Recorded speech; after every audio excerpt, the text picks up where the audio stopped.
On a longtemps cru que c'était un homme, mais on sait maintenant qu'il s'agit d'une femme.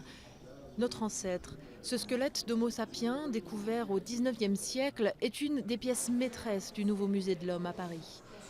Comme cette Vénus d'une étonnante modernité et pourtant vieille de 23 000 ans, ou encore ce crâne de l'homme de Cro-Magnon. C'est une découverte très ancienne qui a été marquante dans l'histoire de la préhistoire et dans la reconnaissance aussi de cette ancienneté de l'homme préhistorique et qui s'est révélé être identique à nous-mêmes, qui était déjà un Homo sapiens, donc notre espèce.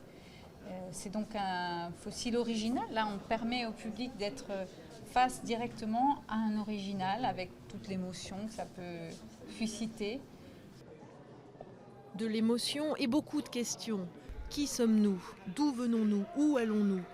Le musée de l'homme tente d'y répondre, ou du moins de faire réfléchir, notamment avec cette galerie des bustes qui rappelle que nous sommes à la fois tous pareils et tous uniques. Comme à l'heure actuelle, on a vraiment des grandes questions, notamment sur la place de l'homme dans la biodiversité et sur son avenir, ou des questions reliées au racisme, au genre. Et c'est vrai que nous, on espère être un endroit où le visiteur peut trouver des éléments de réflexion pour se construire lui-même sa propre opinion autour de ces questions de société.